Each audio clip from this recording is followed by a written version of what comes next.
SER Podcast. Hola, soy Javier Ruiz y esto es Hora 25 de los negocios. Hoy, la factura de la guerra. Hay, sin duda, una primera factura humanitaria. Hay víctimas y habrá refugiados. Pero hay una segunda factura y es enorme, la económica. Esta era la alarma de los bombardeos rusos. Sonaban las sirenas en Kiev. Y después, los misiles. Esas detonaciones continuaban y han seguido en Mariupol y han seguido en prácticamente todo el territorio, planteando una pregunta hoy: si esto es una invasión de la zona de Donbass, de la zona del sureste, o si esto es un movimiento envolvente para hacerse con todo el país.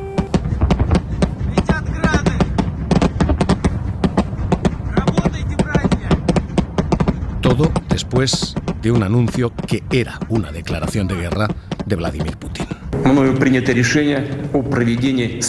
He decidido llevar a cabo una operación militar especial. El objetivo es proteger a las personas que durante 8 años han sufrido abusos y genocidio por parte de los regímenes de Kiev.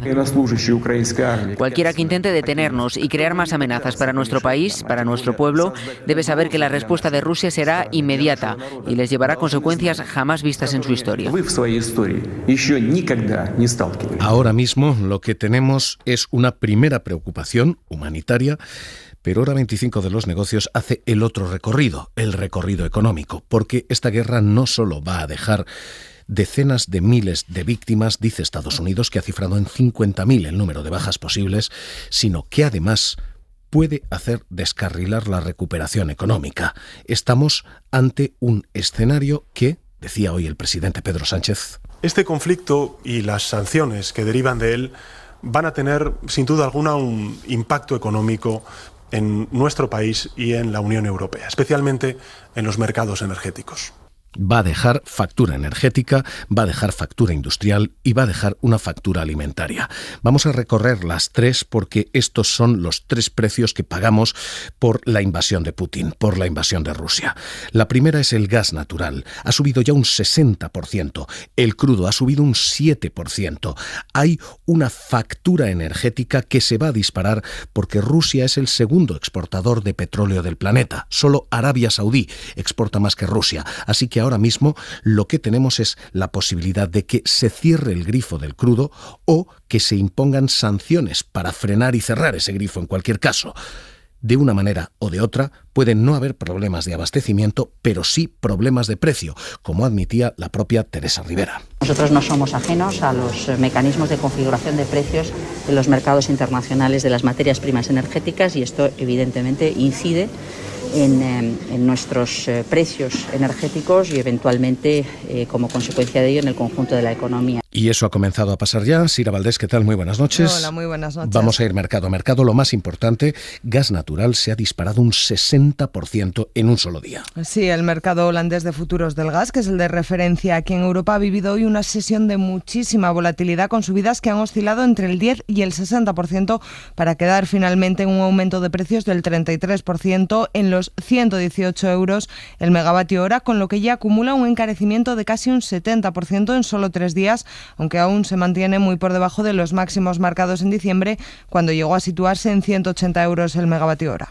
Y además el petróleo, 7% arriba el precio del crudo, no estaba tan alto prácticamente desde 2014. Sí, el barril de Brent, que es el de referencia aquí, comenzaba la sesión saltando por encima de los $100 por primera vez, como dices, desde 2014, desde septiembre de 2014, y desde ese momento no ha dejado de conquistar nuevas cotas. Tras subir más de un 8%, ha llegado a situarse por encima de los $105, aunque luego ha bajado hasta el entorno de los 103. Movimientos similares ha vivido también el barril de referencia en Estados Unidos, el Texas, que se ha quedado a las puertas de los $100 para después retroceder hasta los 96.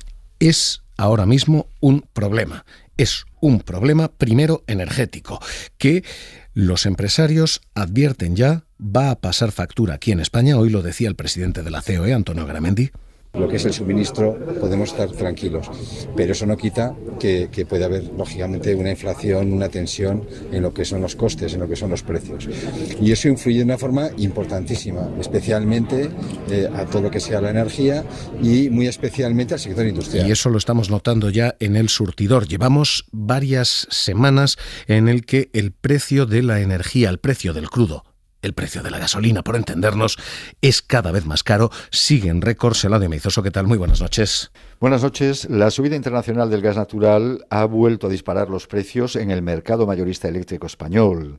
La luz costará mañana de media 240 euros megavatio hora.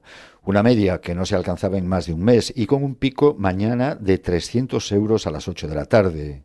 Los precios de los carburantes no van replicando automáticamente la volatilidad del petróleo, pero siguen subiendo unas décimas de céntimo cada día. La gasolina de 95 está ya en 1,60 €, casi 1,61 euros el litro de media en Península y Baleares, y el gasóleo está en 1,49 y son, una vez más, máximos históricos. Esta es la primera factura servida ya, la energética.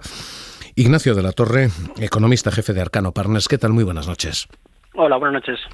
Tenemos un problema de precios aquí. ¿Se va a sostener? Tenemos un problema de inflación aquí. Bueno, efectivamente, si hay que calcular un daño para un país, en este caso para España, si sube el precio de la energía, un país que no tiene energía propia paga más factura fuera, es como pagar más impuestos y nos queda menos dinero para consumir y por lo tanto tiene un impacto. Ahora hay que cifrarlo. Aproximadamente por cada $10 que sube el barril de petróleo, perdemos un 0,2% de crecimiento económico si se estuviera durante un año entero. Y es importante lo que usted mencionaba, es decir, si se va a sostener o no esta situación. Y lo razonable es que esta situación bélica no se sostenga mucho en el tiempo, porque las guerras hay que lucharlas, pero para lucharlas hay que pagarlas. Y la economía rusa es una economía muy pequeña. Y lo razonable es que tengamos tensión en el corto plazo, pero no muy sostenible, y por lo tanto yo no proyectaría un 0,2 asumiendo un año entero de conflicto. O sea, podemos esperar que esto mantenga los precios altos, que esto pase una factura al crecimiento, pero no ese 0,2 previsto por UBS, por la propia Comisión Europea. El Banco Central decía, con una caída de suministro del 10% del crudo, la Unión Europea puede perder un 0,7 de su PIB. No es un escenario factible, sería menor entonces, dice. Claro, porque este cálculo se basa en la hipótesis de que se mantuviera el precio del crudo a este nivel durante un año entero. Esto es importante. A partir del mes de abril, pues cae bastante la demanda energética y los futuros del precio de la energía lo que marcan es que los precios seguirán estando caros, pero mucho menos caros que a fecha de hoy o en el máximo que decían antes en diciembre. Por lo tanto, al final el impacto no acaba siendo lo que se cifra inicialmente. Esto es la primera de las facturas, la factura de el coste energético. Hay una segunda y es la factura industrial. De momento, Rusia es el gran productor de paladio, por ejemplo, 43% de la producción global es rusa, de aluminio, casi el 6% de la producción mundial es de Rusia, y ese temor es un temor que están ya señalando las empresas industriales. Hoy COE decía, hay sectores afectados, especialmente en la industria. Por ejemplo, cuando hablo de la industria azulejera, por ejemplo, todo lo que es la compra de arcilla, ¿no?, que viene de Rusia, tiene muchísima importancia en todo lo que es, por ejemplo, el trigo, elementos de lo que es la agricultura, temas fitosanitarios, es decir, para la agricultura. También Rusia es un exportador, ¿no? O algo que tenemos todos, que lo vemos permanentemente, y es el mundo del aluminio. Es decir, Rusia es un gran productor. Es un terreno, Ignacio de la Torre, en el que en la industria sí podemos tener un riesgo de precios más sostenidos. Las cadenas de suministro ahí son menos estables. Impacta, pero a mí lo que me gustaría es un poco llamar a cierta tranquilidad. O sea, al final es verdad que una compañía intensiva en consumo energético y en ciertas materias primas puede sufrir mientras dure el conflicto, que como digo, yo creo que no durará mucho, pero lo importante es también poner los números. La industria pesa un 13% de nuestra economía y estamos hablando de segmentos concretos de la industria. Entonces, efectivamente, se puede generar alarmismo o luego poner el número detrás.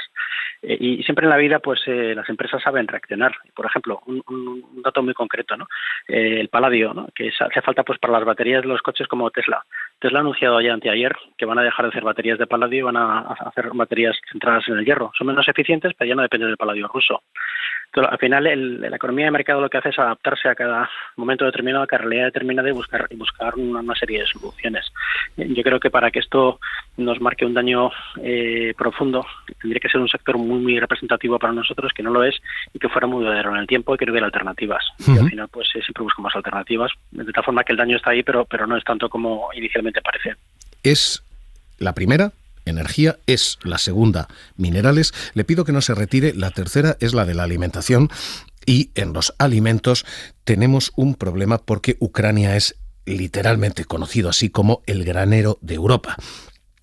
Hoy los mercados aquí en España han cerrado sus cotizaciones. No había cotización precisamente para evitar las fluctuaciones, los vaivenes y sobre todo las incertidumbres. Se desconoce a día de hoy la capacidad real de abastecimiento de Ucrania. Primer proveedor de maíz, por ejemplo, de España. Cuarto abastecedor de trigo, primer suministrador de girasol aquí en nuestro país. Y ese abastecimiento ucranio ahora mismo está comprometido. Así que no se sabe y por eso no se cotiza. Se desconoce también la capacidad de tránsito en los puertos del este.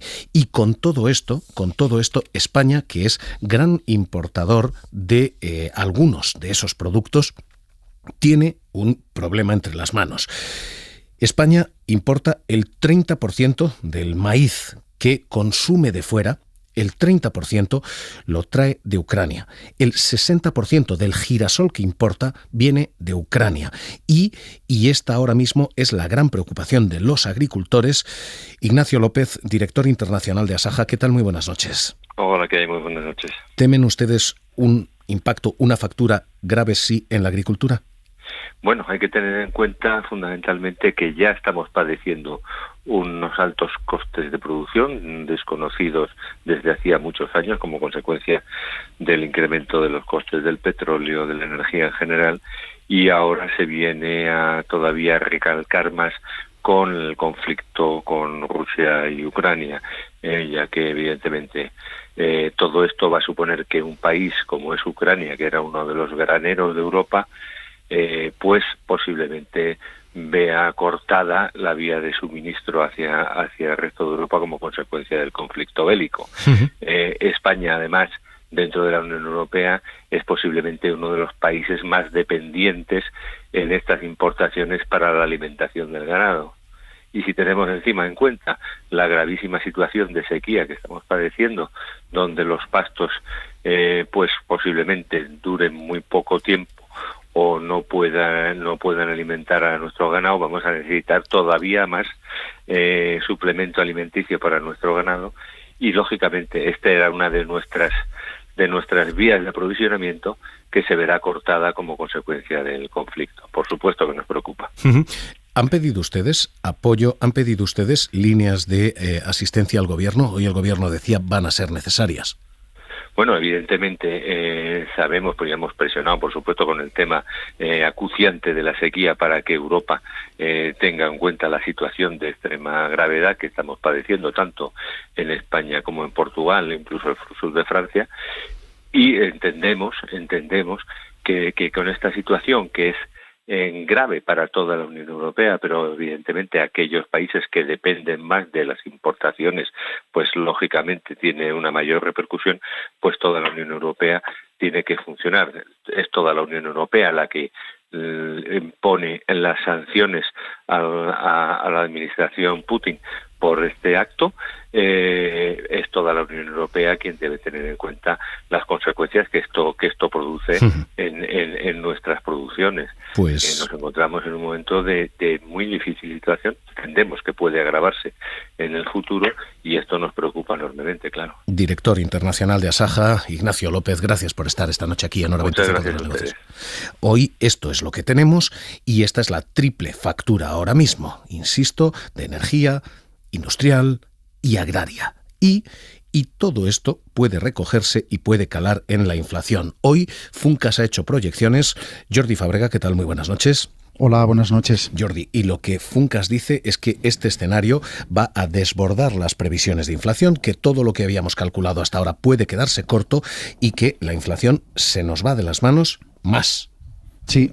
hasta 2 puntos más se puede irnos de la mano la inflación después de esta invasión de Ucrania, según los cálculos que ha hecho Funcas, partiendo de la base de que la inflación media que calculaban para 2022 era del 4,6%, ahora apuntan a que no se producirá la bajada del precio de la energía que pronosticaban a partir de los meses de abril y por todo ello la inflación será superior. Según sus cálculos, si el precio del barril de petróleo cotiza en torno a los $100, eso supondrá que la inflación sea un punto superior a lo previsto, estaría en el 5,6% de media. Y si el precio del petróleo se encarece más, podría llegar a esa inflación media en el año 2022 a ser del 6,5%, es decir, casi 2 puntos más que lo que tenían previsto hace unos meses. Esto es lo que tenemos. Y a partir de aquí, lo que se anuncia y lo que podemos tener puede funcionar. Las sanciones económicas que se anuncian contra Rusia y que hoy se van a agravar, porque hasta ahora solo han sido parciales y solo han sido limitadas a algunos oligarcas, a la banca y a sectores muy concretos. Estas sanciones que ahora se pretenden entender y extender, hoy la Comisión Europea decía, para evitar, por ejemplo, la financiación de Rusia en el resto del planeta. These sanctions are designed to take a heavy toll on the Kremlin's interests. Es lo que decía von der Leyen, sanciones diseñadas para pasar una gran factura a los intereses del Kremlin. Esto es lo que hoy decía la Unión Europea. Ignacio de la Torre, economista jefe de Arcano, ¿pueden funcionar estas sanciones? ¿Estas sanciones pueden ser útiles o esto es pólvora mojada?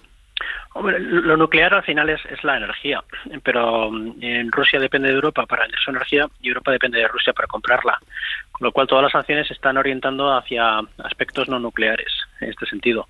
Y al final la intensidad de las sanciones no energéticas lo que va a marcar y va a reforzar es la idea que comentaba antes de que este conflicto no debería ser muy duradero por el daño que hace al final a la economía rusa. Y cuando hay sanciones, pues al final la economía más grande sostiene mejor una sanción que una economía más pequeña.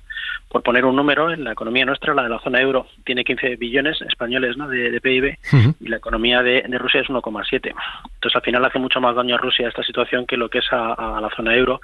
Y eso te lleva a pensar que al final la política exterior acaba siendo en base al realismo, pues que la situación que estamos viviendo bélica pues no dure mucho tiempo. Yo creo que en cuanto haya algún tipo de victoria parcial de Putin que le permita, de cara a su galería doméstica, pues decir que ha controlado las regiones más prorrusas, pues que tendremos una cierta normalización. Pero es verdad que esa situación pues indudablemente pues te va a retrasar la bajada de la inflación. Le entiendo y entiendo el argumento cínico, si me permite, que es decir, las sanciones no van a dar marcha atrás a la ofensiva de Rusia, pero sí pueden acortarla. ¿Le estoy leyendo Eso bien? es.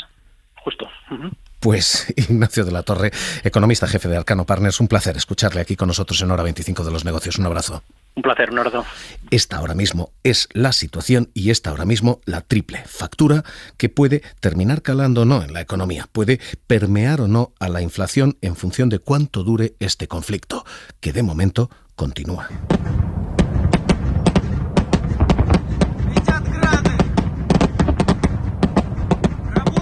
Y que sigue teniendo una primera carga, y es la carga humana y humanitaria, las víctimas mortales, pero que pasa también factura a los mercados. Hora 25 de los negocios. Cadena SER.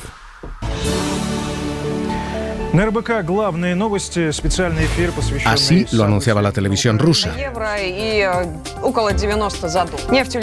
Y el mercado ruso, que ha abierto, cerrado, se ha desplomado después.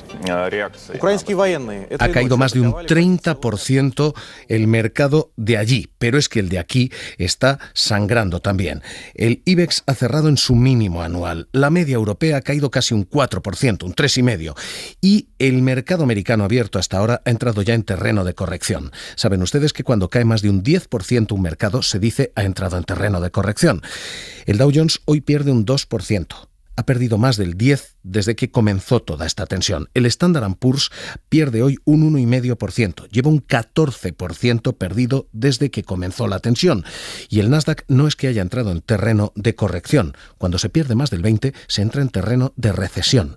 El Nasdaq está perdiendo un 21% desde que tocó esos máximos. Así que la factura central hoy la están pagando las bolsas y hoy, Sira, aquí se ha pagado y mucho. Sí, menos que en Rusia, pero en Europa los principales parques europeos han cerrado también con caídas que oscilan entre el 3,6% del Eurostoxx y el 4,1% de Milán. De hecho, el IBEX es el que mejor parado sale de entre los principales índices del continente, aunque vuelve a niveles en los que no cerraba desde hace un año. Se deja finalmente un 2,9% y se queda a las puertas de los 8.200 puntos, en los 8.198. La mayoría de los valores han terminado la sesión en rojo y son los bancarios, con el Santander y el Sabadell cayendo más de un 7%, y los siderúrgicos, con ArcelorMittal y Acerinox retrocediendo más de un 6%, los que mayores descensos registran. Sin embargo, destacan los resultados entre los pocos valores que han escapado a las pérdidas. Solo 5 han cerrado en verde, la mayoría energéticos, con Siemens Gamesa y Solaria anotándose más de un 10%,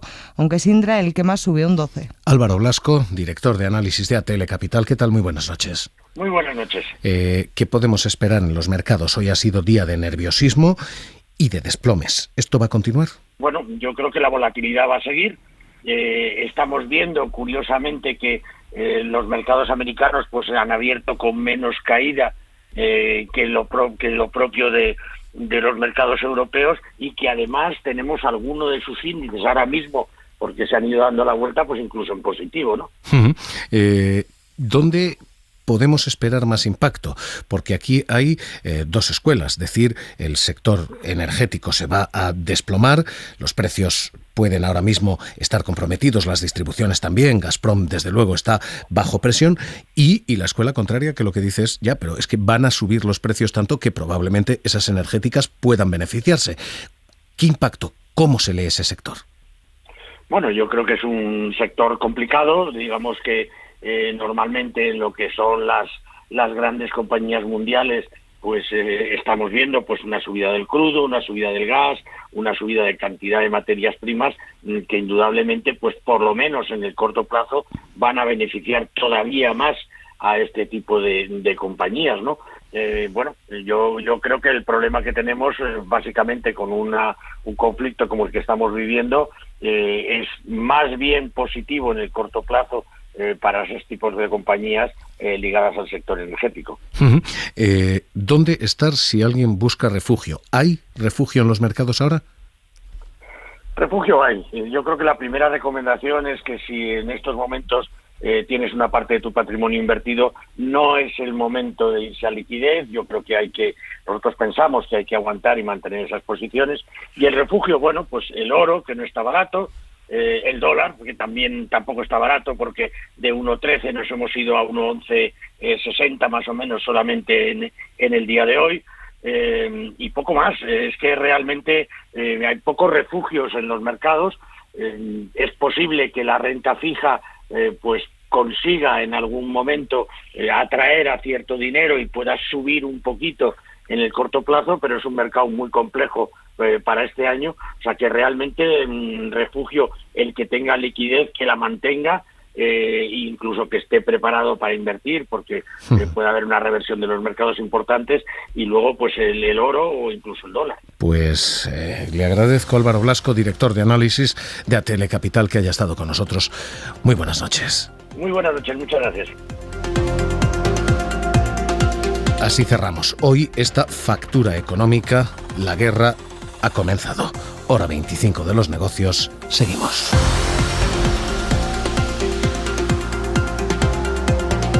Suscríbete a Hora 25 de los negocios. Todos los episodios y contenidos adicionales en la app de Cadena SER y en nuestros canales de Apple Podcast, Spotify, iVoox, Google Podcast y YouTube.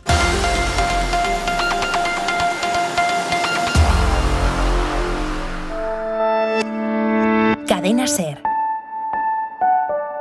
La radio.